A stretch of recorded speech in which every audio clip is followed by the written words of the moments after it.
थोड़ा बेस మంచిది. ప్రభు నామానికి స్తోత్రాలు. ఈ మరొకసారి ఈ అవకాశాన్ని, గత వారం మీతో లేను, మరొక ఆదివారం మీతో ఉండుటకు కృప చూపి దేవుడు క్షేమంగా నడిపించాడు.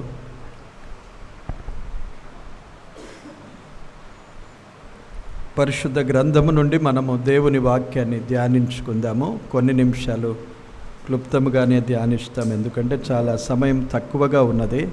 తర్వాత వారు వచ్చి మనకు ఇబ్బంది పెడతారు కనుక దయచేసి మరి ఎవరిని రానియకండి. ఎవరైనా వస్తే కూడా లోపలికి డోంట్ అలౌ దెమ్. అంటే వారికి సామాన్య సంఘస్థులకు ఒకవేళ సమయ మార్పు కొందరికి తెలియకుండా వారు త్వరగా వస్తారు. మనకు డిస్టర్బ్ చేయకుండా మనము జాగ్రత్త పడదాం. పరిశుద్ధ గ్రంథము నుండి మనము దేవుని వాక్యాన్ని నిర్గమకాండం నుండి ధ్యానిస్తున్నాం కదా. మర్చిపోయారా? జ్ఞాపకం ఉన్నదా నిర్గమకాండము? మళ్ళీ మొదలు పెడదాం. కొన్ని విషయాలు నిర్గమకాండము నుండి ధ్యానిస్తూ ఉందాం. గతసారి నేను చెప్పిన, గత వారంలో కాదు, గతసారి నేను మాట్లాడినప్పుడు ఏ అధ్యాయం నుండి మనం మాట్లాడినాం చెప్పండి? నిర్గమకాండము గట్టిగా చెప్పండి ఎవరైనా.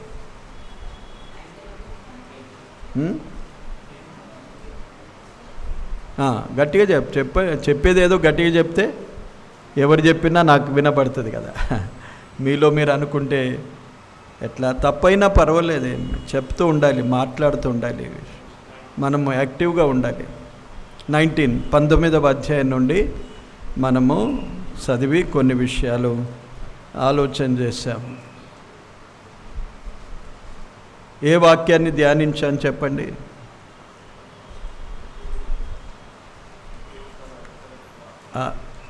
ఒక పక్షి గద్ద అనేది యాది ఉండాలి మనకెప్పుడు. గద్ద రెక్కల మీద అది ఆ అంశాన్ని మనము ధ్యానించాం. మన ప్రభువు మనలను తన రెక్కల మీద మోసుకున్నాడు. ఇశ్రాయేలు ప్రజలను ఏ విధంగా మోసుకొని వారిని నడిపించాడో అది వారికి జ్ఞాపకం చేశాడు. సమయంలో ఇదే అధ్యాయములో మరికొన్ని వచనాలు మనం చదువుకుందాము. 12వ వచనము నుండి మరి అక్కడక్కడ నేను కొన్ని వచనాలు చదువుతాను. శ్రద్ధగా మనము, లేక 10వ వచనం మొదటిగా చదువుతాను. యెహోవా మోషేతో, నీవు ప్రజల యొద్దకు వెళ్ళి నేడును రేపును వారిని పరిశుద్ధపరచుము. వారు తమ బట్టలు ఉదుకుకొని 3వ నాటికి సిద్ధముగా ఉండవలెను. 3వ నాడు యెహోవా ప్రజలందరి కన్నుల ఎదుట సీనాయి పర్వతము మీదికి దిగివచ్చును. నీవు చుట్టూ ప్రజలకు మేరను ఏర్పరచి, మీరు ఈ పర్వతము ఎక్కవద్దు, దాని అంచును ముట్టవద్దు, భద్రము సుమి, ఈ పర్వతము ముట్టు ప్రతివానికి మరణశిక్ష తప్పక విధింపబడును. 18వ వచనం చూద్దాం. యెహోవా అగ్నితో సీనాయి పర్వతము మీదకి దిగి వచ్చినందున అదంతయు ధూమమయమై ఉండెను. దాని ధూమము కొలిమి ధూమము వలె లేచెను. పర్వతమంతయు మిక్కిలి కంపించెను. ఆ భూరధ్వని అంతకంతకు బిగ్గరగా మ్రోగెను. మోషే మాటలాడుచుండగా దేవుడు కంఠస్వరము చేత అతనికి ఉత్తరమిచ్చుచుండెను. 22వ వచనం చదువుకుందాం. మరియు యెహోవా వారి మీద పడకుండునట్లు యెహోవా యొద్దకు చేరు యాజకులు తమ్మును తామే పరుచుకొనవలెనని మోషేతో చెప్పగా. ప్రార్థన చేసుకుందాం. ప్రేమగల తండ్రి, కృపగల దేవా, పరిశుద్ధుడా, మీకు స్తోత్రాలు, వందనాలు చెల్లిస్తున్నాం. మీ మహాకృప చేతనే ఈ ఆదివారము పునరుత్థాన దినం. ప్రభు దినాన మేమందరము కూడుకొని బల్ల ఎదుట చేరి ఆరాధించే ధన్యత, రొట్టెబిరిచే కూడికలో మిమ్మను ఘనపరిచే కృపను మాకు అనుగ్రహించినందుకు స్తోత్రాలు, వందనాలు చెల్లిస్తున్నాం. ఆత్మరూపివిగా మీరు మా మధ్య సంచరిస్తున్నందుకు స్తోత్రాలు ప్రభువా. మీ వాక్యము చేత మమ్మను దర్శించి, మీ వాక్యము వినిపించి మమ్మను బలపరిచి ఉన్నందుకు స్తుతిస్తున్నాం. వివరముగా ధ్యానించడానికి సహాయము చేయండి. మా కొరకు మీరు ఏది ఉద్దేశించారో మాట్లాడుటకు ఆ మాటలు నా నోటికి అందించండి. మీ పక్షమున నిలిచి ఉండగా నన్ను మీ ఆత్మ చేత బలపరచండి. మీ నోటికి బూరగా వాడుకొనండి. మహిమ, ఘనత, ప్రభావములు మీరు పొందుమని యేసుక్రీస్తు నామమున కృతజ్ఞతతో ప్రార్థించి వేడుకుంటున్నాము తండ్రి. ఆమెన్. మంచిది ప్రియులారా, మనము చదివిన ఈ వాక్య భాగములో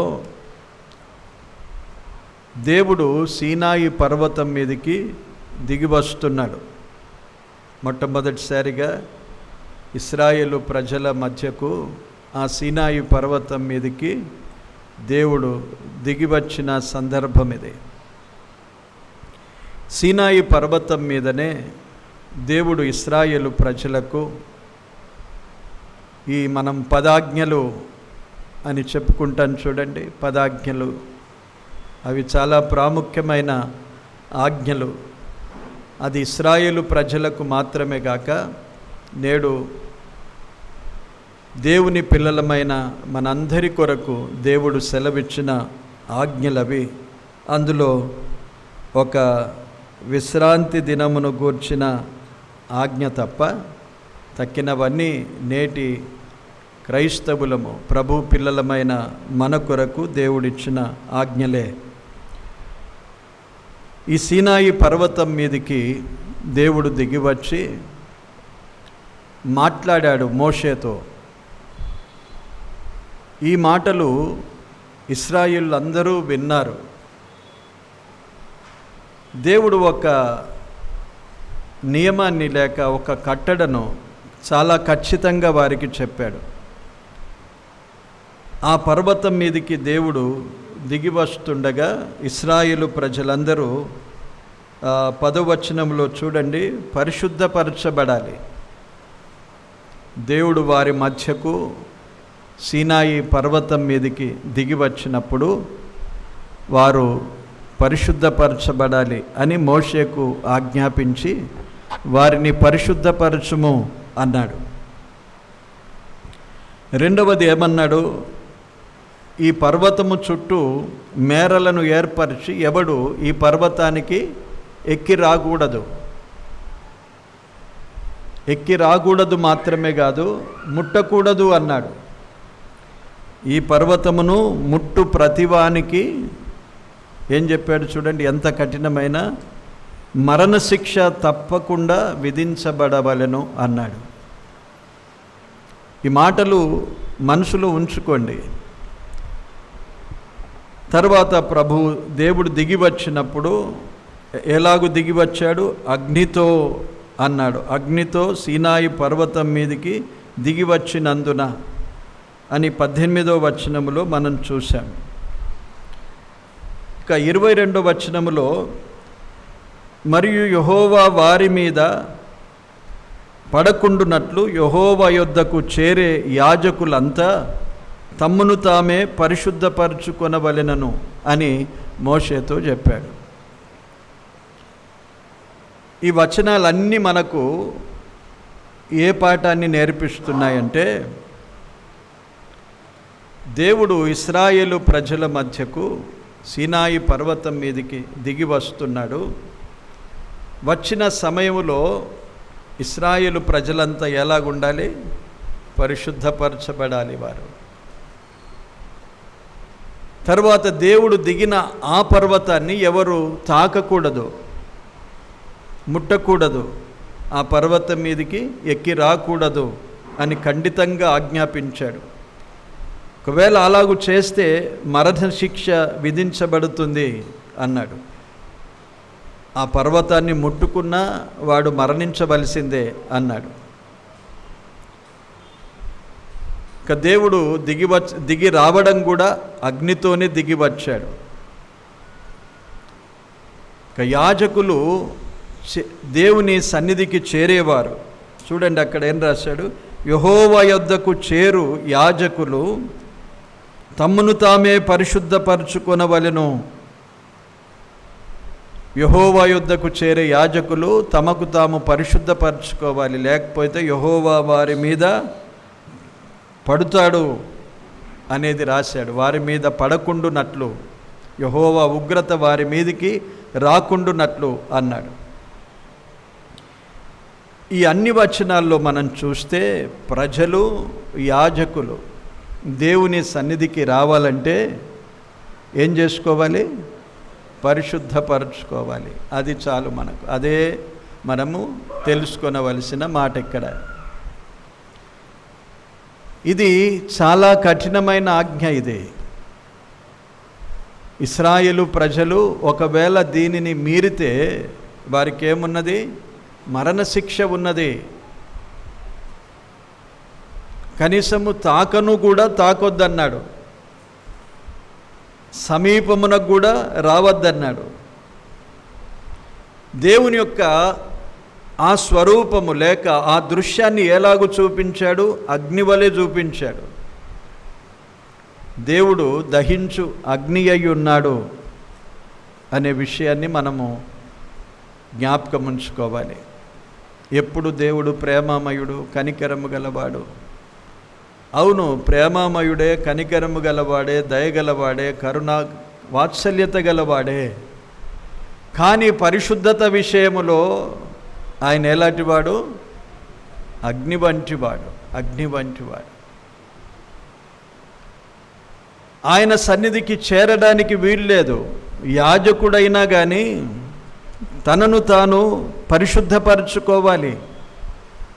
ఇశ్రాయేలు ప్రజలందరికీ యెహోవా సన్నిధినికి చేరే అవకాశము లేదు, చేరే యోగ్యత లేదు, చేరే అధికారము లేదు.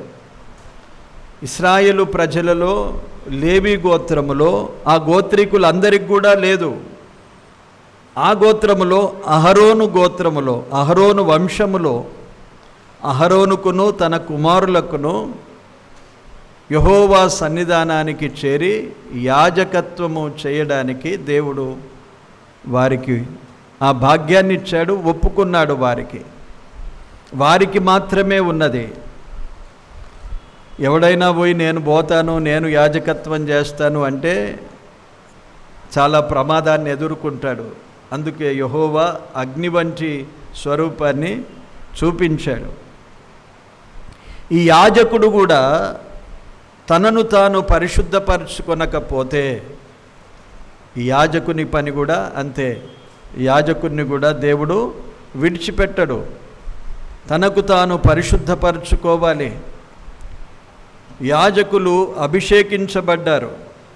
చూడండి, ఇందులో ఇదే అధ్యాయంలో నిర్గమకాండము ఇదే గ్రంథములో 28వ అధ్యాయములో చూడండి, 41వ వచనం.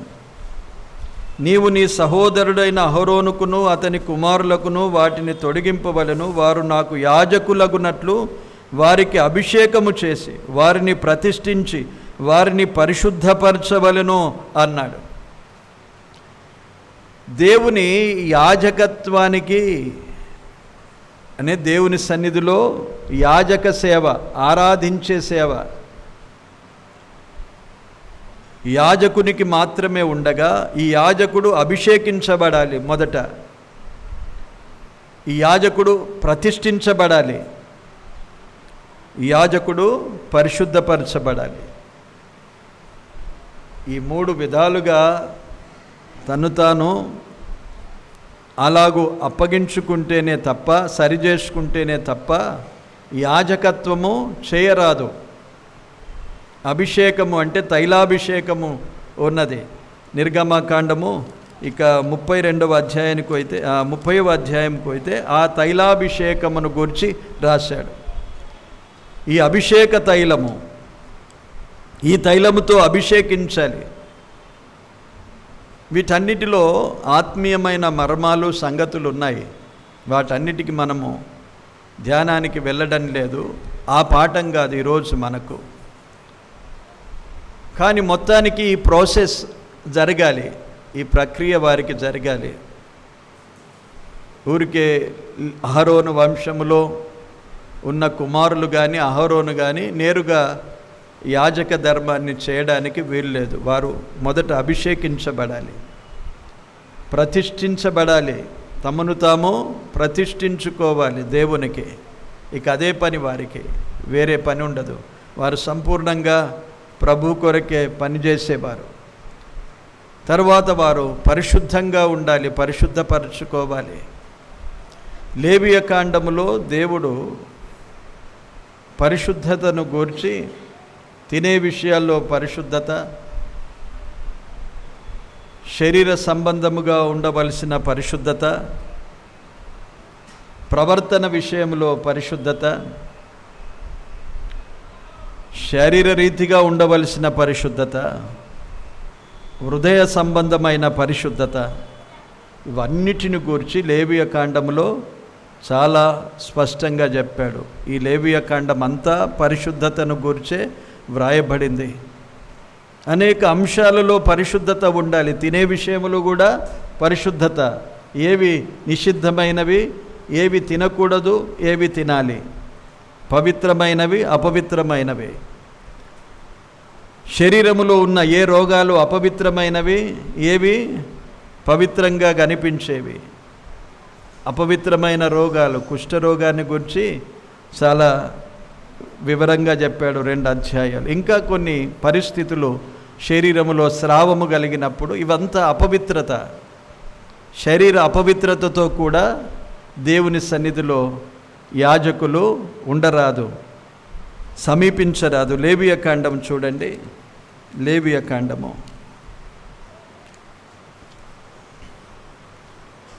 21వ అధ్యాయము 21వ వచనం. యాజకుడైన అహరోను సంతానములో కలంకము గల ఏ మనుష్యుడును యెహోవాకు హోమద్రవ్యములను అర్పించుటకు సమీపింపకూడదు అన్నాడు. సమీపించరాదు అన్నాడు. ఈ మాట మనసులో ఉంచు, సమీపించొద్దు, అక్కడ చేరి రావద్దు అన్నాడు, ముట్టకూడదు అన్నాడు. ఇవన్నీ చాలా పర్టికులర్గా కొన్ని విషయాలు ఖచ్చితంగా చెప్పాడు. ఇశ్రాయేలు ప్రజలు ఒకవేళ ఇవి ఇగ్నోర్ చేసినారు అనుకోనండి, మనం చాలాసార్లు చిన్న చిన్న విషయాలు లెక్క చేయము, దాని లెక్కకు తీసుకోము మనము. ఫోన్లో ఏమవుతుంది అనుకుంటారు చాలామంది.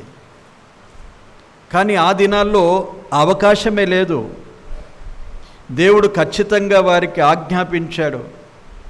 ఆ కంఠస్వరాన్ని వినిపించినప్పుడు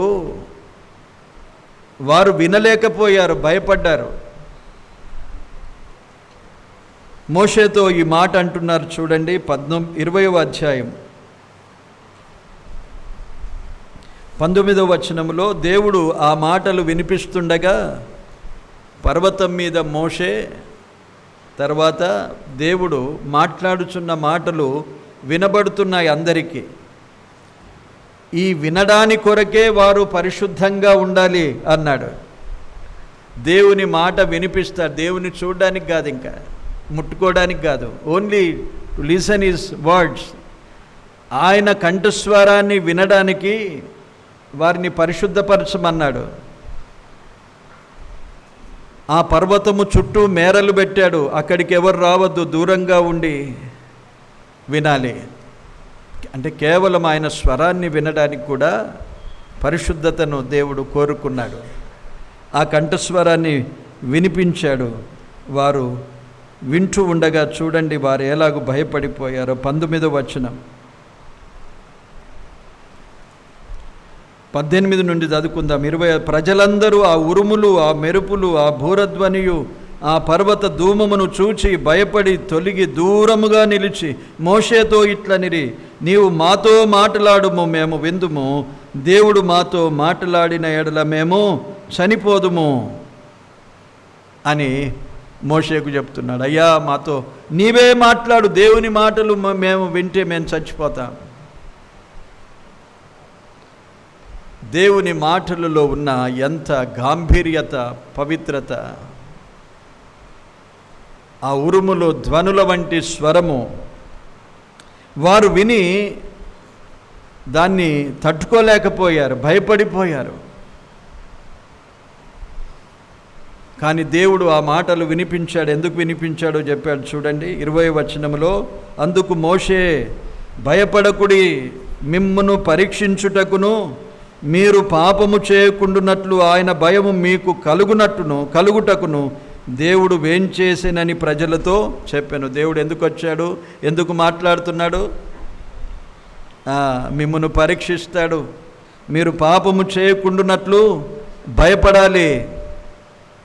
అందుకే దేవుడు దిగి వచ్చాడు, ఆయన కంఠస్వరాన్ని మీకు వినిపిస్తున్నాడు.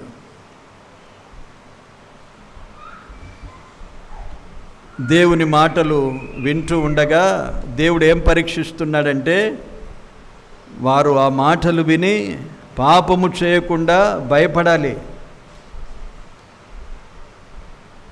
ఇది దేవుడు కోరిన విషయము. దేవుడు ఆ విధంగా వారి మధ్యకు దిగొచ్చాడు. సమీపించడానికి వీల్లేదు, పరిశుద్ధంగా ఉండాలి. ఆయన కంఠస్వరాన్ని వినిపించాడు, వారు భయముతో పాపం చేయకుండా ఉండాలి. ఆయన సన్నిధికి చేరి వచ్చే యాజకులు కూడా అభిషేకించబడాలి, ప్రతిష్ఠించబడాలి, పరిశుద్ధపరచబడాలి. వారిలో ఏ కలంకమైనా ఉండకుండా వారు తమ అర్పణమును, హోమద్రవ్యములను అర్పించాలి. ఒకవేళ కలంకముతో ఉండి అర్పిస్తే వారికి కూడా ప్రమాదమే, సమీపింపకూడదు అన్నాడు. ఆయన సన్నిధి ఎంత భయంకరమైనదో ఆలోచించండి. ఆయన సన్నిధికి రావడానికి భయపడ్డారు, ఆయన స్వరాన్ని వినడానికి భయపడ్డారు. ఆ పరిశుద్ధతను కాపాడుకోవడానికి వారెంత ప్రయాసపడాలి. ఒకవేళ పరిశుద్ధంగా లేకపోతే మరణశిక్ష వారికి విధించబడుతుంది. ఈరోజు ఉన్నదా మనకు? చెప్పండి, ఈరోజు ఉన్నదా? ఎలాగున్నా అని చెప్పండి. ఈరోజు మనం ఎలాగూ ప్రభు సన్నిధికి వస్తున్నాం. దేవుడు దహించు అగ్ని అని హెబ్రీయులకు రాసిన పత్రిక 12వ అధ్యాయంలో జ్ఞాపకం చేశాడు. ఇది పాత నిబంధన దేవుడు మాత్రమే కాదు, అగ్నితో దహించేవాడు. క్రొత్త నిబంధనలో కూడా అదే దేవుడు చెప్పాడు. చూడండి, క్రొత్త నిబంధన హెబ్రీయులకు రాసిన పత్రికలో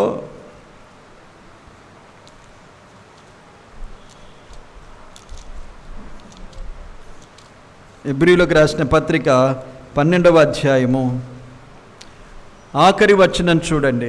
ఏలయనగా, ఆఖరి మాట, మన దేవుడు దహించు అగ్ని అయి ఉన్నాడు అన్నాడు. మన దేవుడు దహించు అగ్ని అయి ఉన్నాడు. ఎప్పుడు అంటున్నాడు? ఈ కాలంలో కూడా చెప్తున్నాడండి, మన దేవుడు దహించు అగ్ని అయి ఉన్నాడు. హెబ్రీయులకు రాసిన పత్రిక క్రొత్త నిబంధనే కదా, ప్రభువైన యేసుక్రీస్తు వచ్చిన తర్వాతనే కదా. ప్రభువును గురించి చెబుతూ హెబ్రీ పత్రికలో ప్రతి అధ్యాయములో యూదులకు చెప్పాడు, హెబ్రీయులకు యేసు ప్రభువును గురించి చెప్పాడు. శ్రేష్టమైన వాడు, ప్రవక్తల కంటే శ్రేష్టమైన వాడు, దూతల కంటే శ్రేష్టమైన వాడు, ప్రధాన యాజకుడు కంటే శ్రేష్టమైన వాడు, ఆయనకు ప్రీతికరమైన సేవ చేయాలని చెప్తూ ఆయన దహించు అగ్ని. సేవ అంటే ఆరాధనే, ప్రీతికరమైన సేవ. ఆ కృప కలిగి వినయ భయభక్తులతో దేవునికి ప్రీతికరమైన సేవ చేయుదము అన్నాడు. సేవించడం అంటే మరో మాటలో ఆరాధించడమే. సేవించడము అంటే ఆరాధించడము. సేవలో అనేక విషయాలు ఉన్నాయి, అందులో సేవ అనేది ఆరాధనలో ఒక భాగం. కనుక ఏమన్నాడు? ప్రీతికరమైన సేవ చేయుదము, లేకపోతే ఆయన దహించు అగ్ని అయి ఉన్నాడు. వారికి చెప్పాడు, దహించు అగ్నిగా దిగి వచ్చాడు, వారు పరిశుద్ధపరచుకోవాలి. యాజకుడు సమీపిస్తే యాజకుడు పరిశుద్ధపరచబడాలి, తను తాను పరిశుద్ధపరచుకోవాలి. ఆయన సన్నిధికి చేరి వచ్చే యాజకులకు అదే ఆజ్ఞ, ప్రజలకు అదే ఆజ్ఞ, పరిశుద్ధపరచబడాలి. పాపము చేయకుండా భయపడడానికి దేవుడు తన స్వరాన్ని వినిపించాడు. ఈరోజు ప్రభు మనతో తన స్వరాన్ని రోజు వినిపిస్తాడు. దేవుని వాక్యాన్ని వినడమే దేవుని స్వరం వినడం. ఇట్స్ నథింగ్, మళ్ళీ ఒక స్వరం పైనుండి రాదు. పౌలు ఆ స్వరాన్ని వినగలిగాడు, పడిపోయాడు. స్వరం వినగానే పడిపోయాడు, నిలిచాడా? దేవుని స్వరం అలాంటిది. దేవునికి విరోధంగా మునికోలలకు ఎదురు తన్నుట నీకు సాధ్యమా అన్నాడు. అలాంటి స్థితిలో ఉన్న పౌలును స్వరముతో దర్శించాడు, పడిపోయాడు ఆ వెలుతురుకు. దేవుడు మనతో మాట్లాడుతుండగా మనలో భయం అనిపిస్తుందా ఎప్పుడైనా పాపం చేయడానికి, తప్పులు చేయడానికి? చెప్పండి. ఇప్పుడు కూడా దేవుడు దహించు అగ్నిగానే ఉన్నాడు, మారలేదు. నిన్న నేడు నిరంతరము ఒకే రీతిగా ఉన్నవాడు. దేవుని కోపం అలాగే ఉన్నది, దేవుని విధానము, దేవుని నీతి అలాగే ఉన్నది. ఈ మధ్యలో ఒకటి జరిగింది ఏంటంటే, ప్రభు అయిన యేసుక్రీస్తును మన కొరకు పంపాడు. యేసుక్రీస్తు ప్రభు మధ్యవర్తిగా నిలిచాడు కాబట్టి అగ్ని వెంటనే వచ్చి మనలను దహించకుండా దేవుడు మన ప్రభు అయిన యేసుక్రీస్తు విజ్ఞాపన చేస్తున్నాడు. తండ్రి కుడిపార్శ్వమున మన కొరకు విజ్ఞాపన చేయుచున్నాడు అని వ్రాయబడింది. కానీ ఈ విజ్ఞాపన చేయుచున్నాడు అని మనము సారిసారికి అలాగే ఉంటే, సారిసారికి ప్రార్థన చేస్తామని చెప్పండి. ఇప్పుడు నేను ప్రార్థన ప్రకటన చేసిన, ఈరోజు చేస్తారు, రేపు చేస్తారు. మీరు రోజు చేస్తారా చెప్పండి? రోజు చెయ్యరు కదా. దేవుడు కూడా నీ కొరకు ప్రభు ఎన్నిసార్లు విజ్ఞాపన చేస్తాడు. రోమీలకు రాసిన పత్రికలో 1వ అధ్యాయం ఆఖరి వచనములో భ్రష్టాత్మకు అప్పగిస్తానన్నాడు. వినని వాడిని ఏం చేస్తాడట? భ్రష్టాత్మకు అప్పగిస్తాడు. కనుక చాలా జాగ్రత్తగా మనలను మనము పరిశుద్ధపరచుకోవడానికి ప్రయాసపడాలి. ఎబ్రీయులకు రాసిన పత్రికలో, కొరింథీయులకు రాసిన 2వ పత్రిక 7వ అధ్యాయం చూడండి.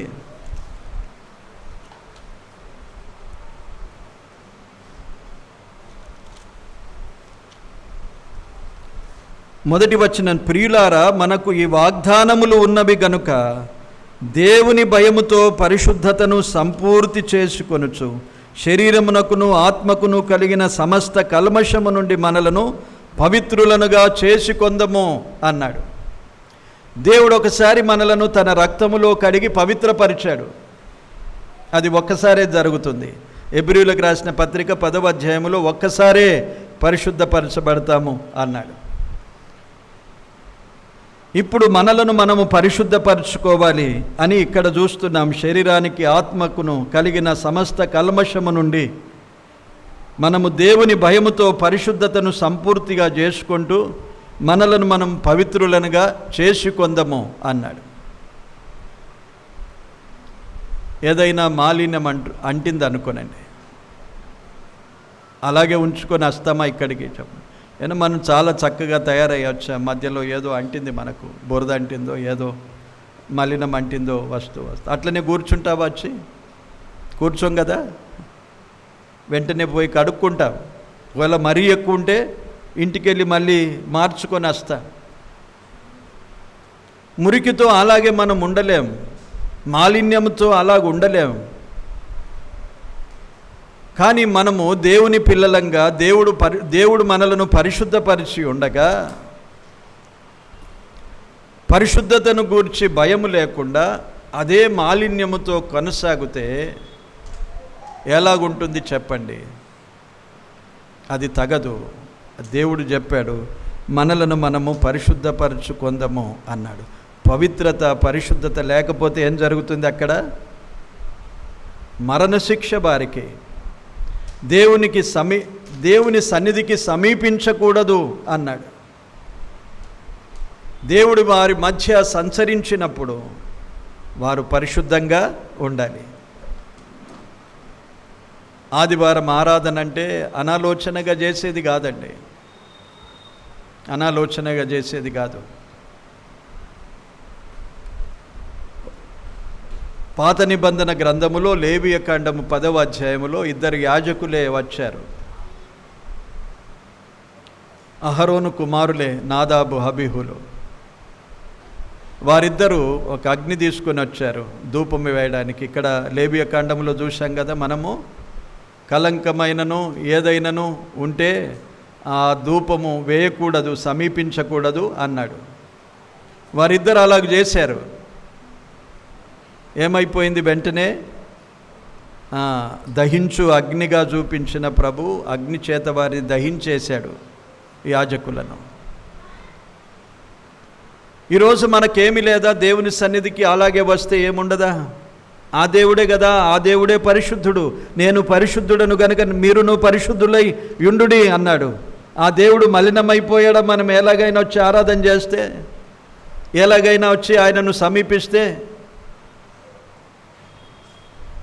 కొరింథీయులకు రాసిన పత్రికలో ఏమన్నాడు చూడండి, 11వ అధ్యాయములో,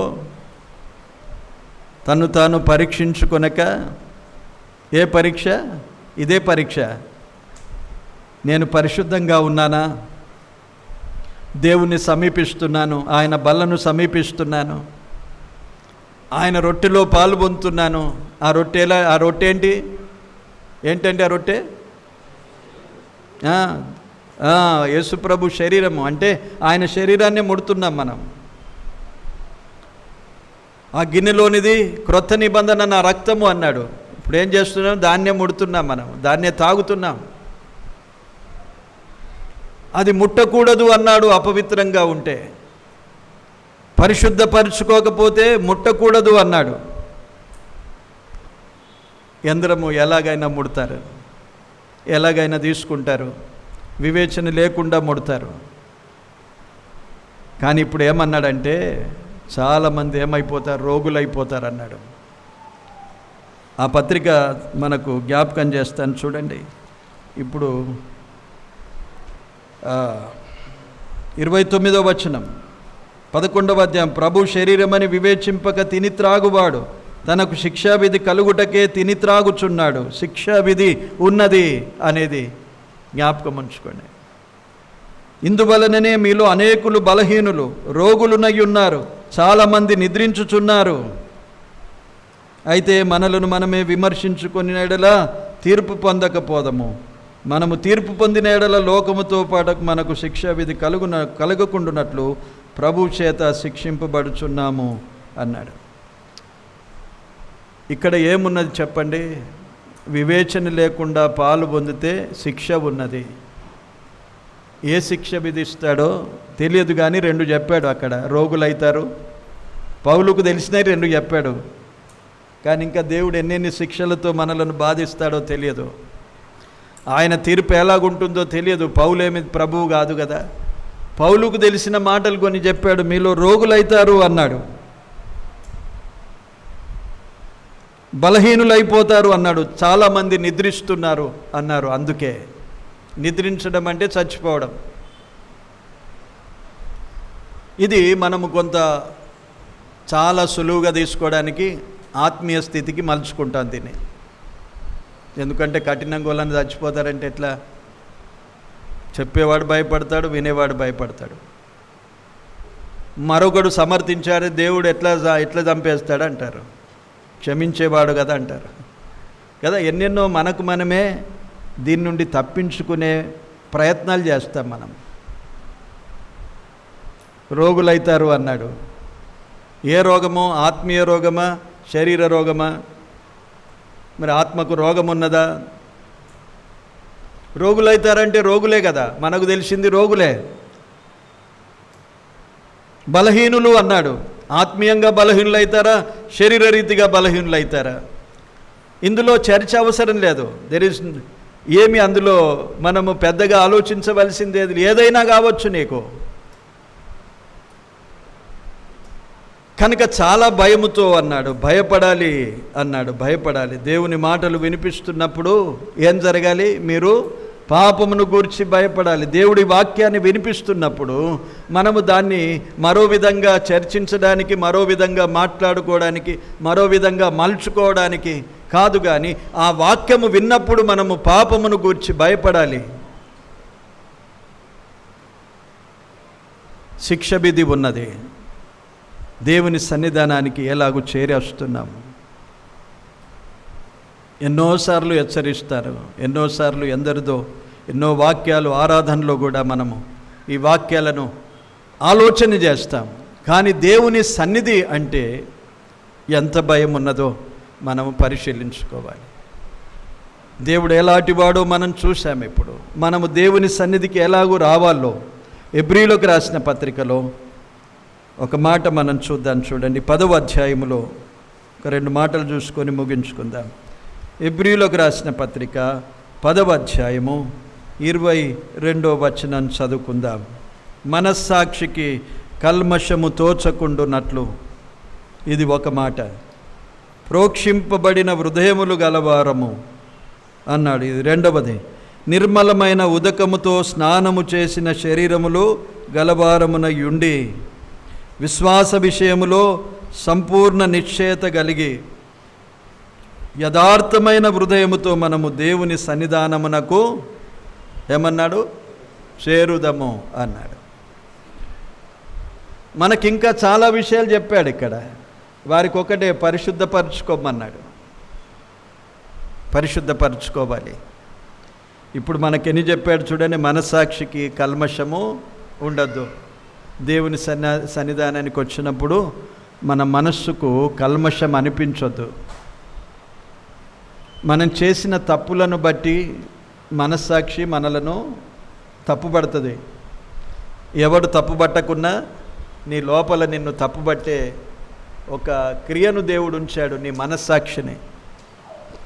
ఇది ప్రతి ఒక్కరూ అంగీకరించవలసిందే. కాదంటే తప్పేమిదే. నీకు నీవే అనుకుంటావు, నేను ఏదో ఒక తప్పు చేశాను, వీళ్ళందరికీ తెలుస్తుంది కదా అని ఎవ్వరికి తెలియకుండా నీవు ఈ కార్యం జరిగిస్తావు. కానీ నీ లోపల మనస్సాక్షి నిన్ను గద్దిస్తూ ఉంటుంది. ఆ మనస్సాక్షికి లోబడక ఆ మనస్సాక్షిని నువ్వు నిర్లక్ష్యపెట్టి అపవిత్రంగానే దేవుని సన్నిధానానికి చేరితే దానికి ఏమున్నది? శిక్ష ఉన్నది అన్నాడు. ఒకవేళ అది మనస్సాక్షి నిన్ను హెచ్చరించినప్పుడు దాన్ని ఏం చేయాలి?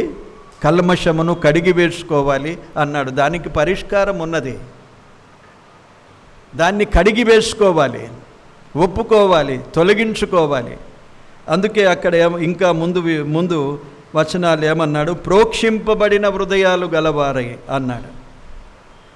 రక్త ప్రోక్షణ, దేవుని కలువరిలో శిలువ మీద కార్చిన రక్త ప్రోక్షణ వలన నీ హృదయాన్ని మరొకసారి ఏం చేయాలి? హృదయము గలవారు, ప్రోక్షింపబడిన హృదయాలు.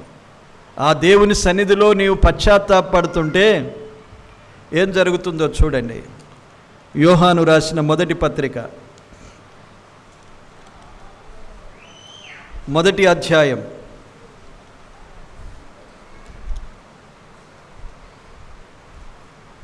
9వ వచనం, మన పాపములను మనము ఒప్పుకొనిన ఎడల ఆయన నమ్మదగిన వాడును నీతిమంతుడును గనుక ఆయన మన పాపములను క్షమించి సమస్త దుర్నీతి నుండి మనలను పవిత్రులనుగా చేయును అన్నాడు.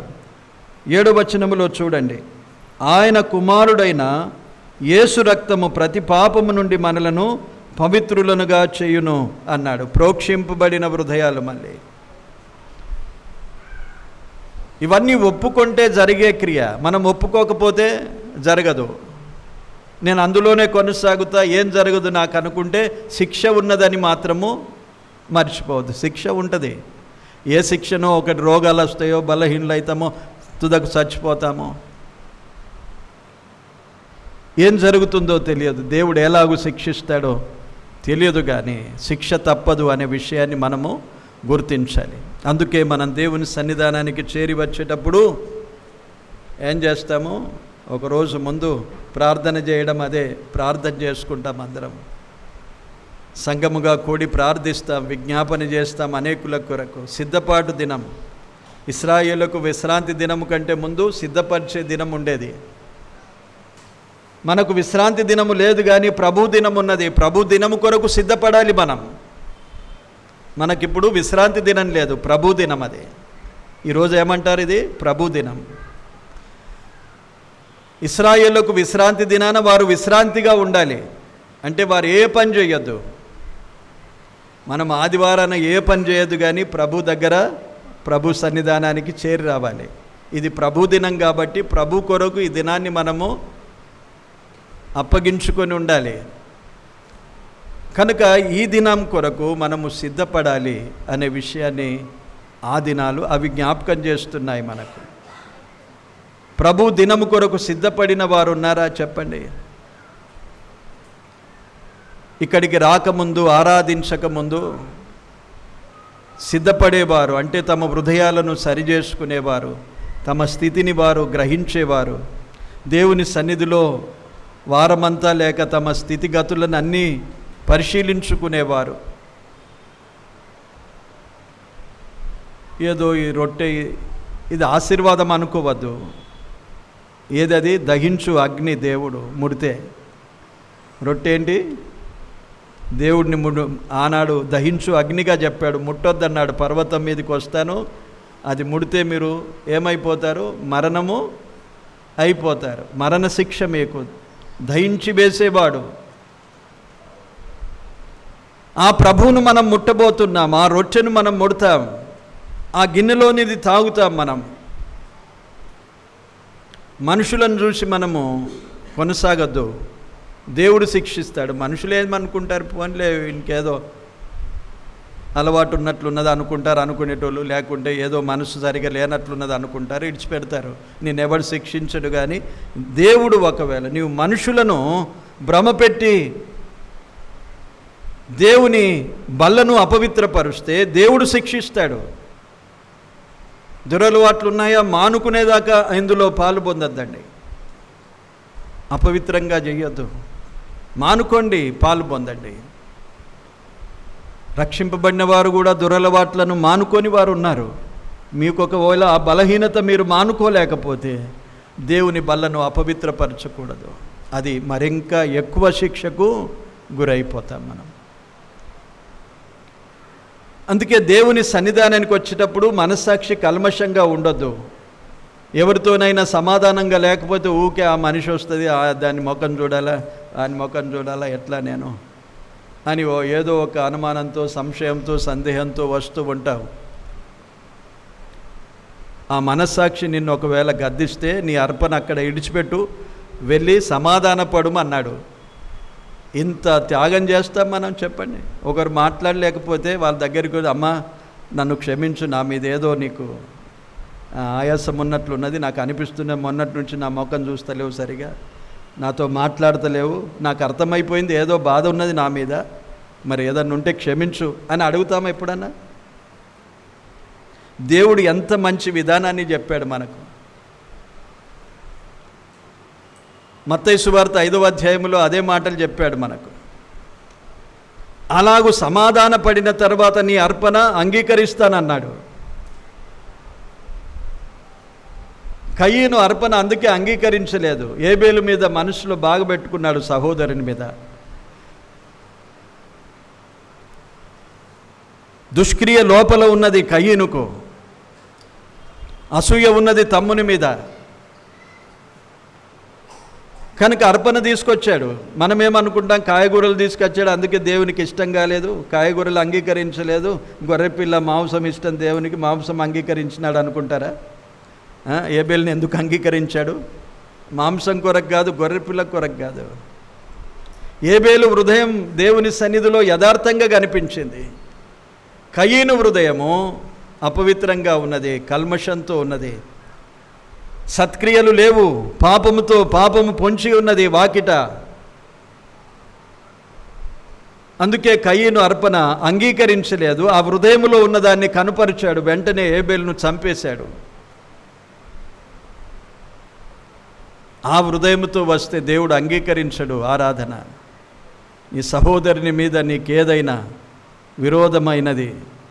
విరోధము కలిగి ఉన్నాడని నీవు తెలుసుకొని ఎడల నీవే వెళ్ళి సమాధానపడమన్నాడు. అది మనస్సాక్షి కల్మషం లేకుండా హృదయము ప్రోక్షింపబడి, తర్వాత ఇంకేమన్నాడు చూడండి, నిర్మలమైన ఉదకముతో స్నానము చేసిన శరీరములు గలవారమై ఉండి. ఇది అక్షరార్థంగా మనం చేసి వస్తాం, ఉదకముతో స్నానం చేస్తాం, కానీ ఇది దేవుని వాక్యమనే పరిశుద్ధమైన నీటితో మన హృదయాలను శుభ్రపరచుకోవాలి. ఆ తర్వాత విశ్వాస విషయంలో సంపూర్ణమైన నిశ్చయత ఉండాలి. యథార్థమైన హృదయముతో మనం ఆయన సన్నిధికి రావాలి. విశ్వాస విషయంలో కూడా బలహీనులైన వారు బల్లలో పాలు పొంద వీలుండదు. విశ్వాసములో స్థిరముగా ఉండాలి. ప్రభు మీద ఆధారపడిన జీవితాలు ఉండాలండి. ఇంకా అన్యాచారాలలో మనం లొంగిపోతే ఏం ప్రభు మీద విశ్వాసం లేనట్లే. ఇవన్నీ చాలా క్షుణ్ణంగా మనం ఆలోచిస్తే అసలు మనం బల్లలో, అందుకే చాలామంది భయపడి బల్ల పెట్టుకోరు.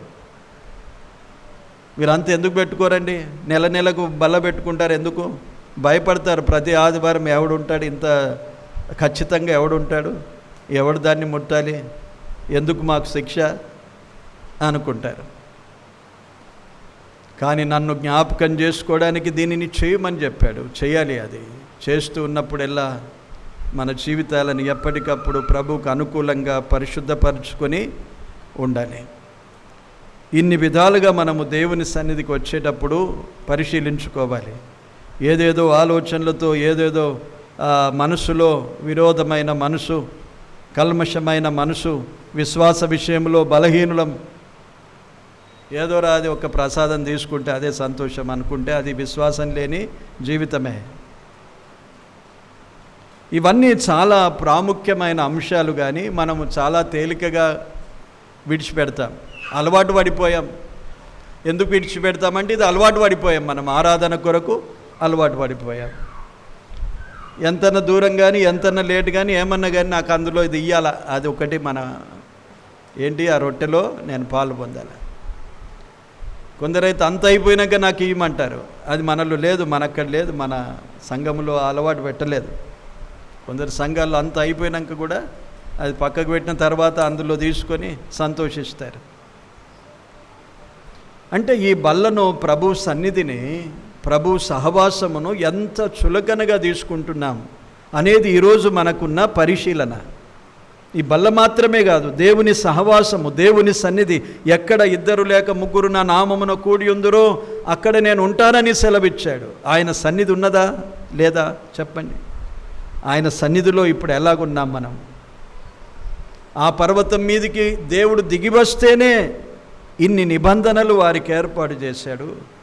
ఈరోజు ఆత్మరూపిగా మన మధ్య సంచరిస్తున్నప్పుడు దేవుడు ఎంతగా ఆలోచన చేస్తాడు మనలను గురించి.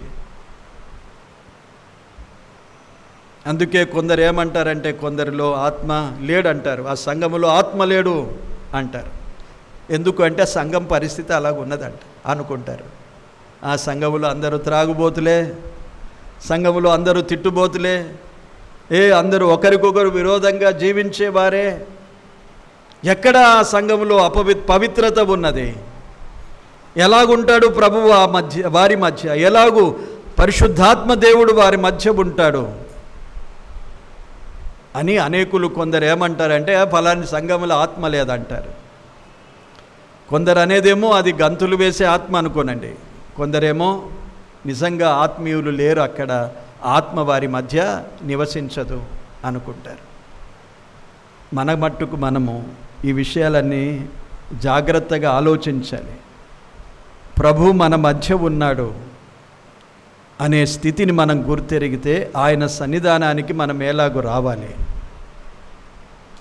ఎలాగూ ఆయన సన్నిధికి చేరి రావాలి. ఇశ్రాయేలు ప్రజలకు ఆజ్ఞాపించిన వాటిని కొంత మార్చి ప్రభువైన యేసుక్రీస్తు ద్వారా మనకిచ్చిన కృపను బట్టి దేవుడు మార్పు చేసి మనకు ఈ 4 మాటలు ఇచ్చాడు. మనస్సాక్షికి కల్మషము దోచకుండా, ప్రోక్షింపబడిన హృదయాలు, విశ్వాస విషయములో సంపూర్ణత, ఉదక స్నానము చేసిన హృదయాలు, యథార్థమైన హృదయముతో ఆయన సన్నిధికి రావాలని సెలవిచ్చాడు. ఈ విధముగా పరిశీలన చేసుకుంటూ మనము సిద్ధపడి దేవుని సన్నిధానానికి రావాల్సిందిగా ప్రభు మనతో మాట్లాడుతున్నాడు. చాలా సీరియస్గా ఈ వాక్యాలను ఆలోచన చేస్తుండండి. చులకనగా ఇక్కడ విని మర్చిపోవద్దు. మళ్ళీ మనం ప్రభు సన్నిధికి వచ్చేటప్పుడు ప్రార్థన చేసుకోండి, ప్రార్థించండి. ఎప్పుడైనా ఏ కూడికలకు రాకముందు ప్రార్థించుకోవాలి. దేవాని సన్నిధికి వస్తున్నాను, నేను నాలో లోపమున్న వాటిని దిద్దుకోవడానికి సహాయం చేయు, లేక దిద్దు ప్రభువా.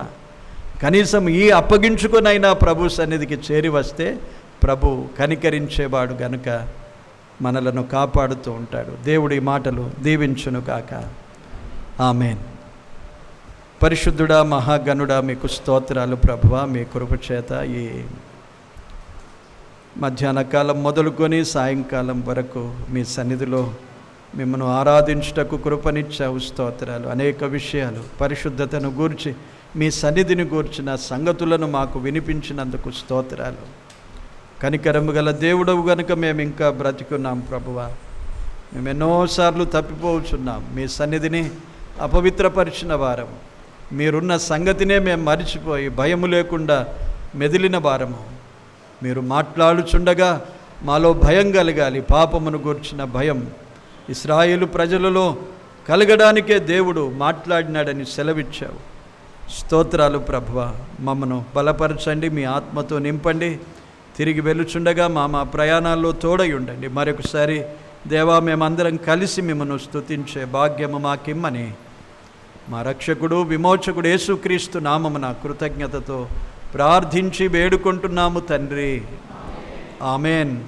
నీ వాక్యము చదివి నీ స్వరము వినుచు నేను సరిచేసి కొందు.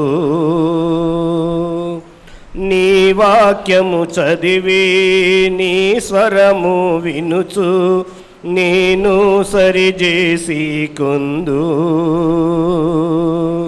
నీ మార్గములో నడచునట్లుగా, నీ మార్గములో నడచునట్లుగా నేర్పించు మెల్లప్పుడు, నేర్పించు మెల్లప్పుడు. నీ స్వరము వినిపించు ప్రభువా, నీ దాసుడాలాకించున్. నీ స్వరము వినిపించు ప్రభువా, నీ దాసుడాలాకించున్. నీ వాక్యమును నేర్పించు, దాని అందు నడచునట్లు నీతో. నీ వాక్యమును నేర్పించు, దాని అందు నడచునట్లు నీతో. నీ స్వరము వినిపించు ప్రభువా, నీ దాసుడాలాకించున్. నీ స్వరము వినిపించు ప్రభువా, నీ దాసుడాలాకించున్. వందనాలందరికీ వందనాలు.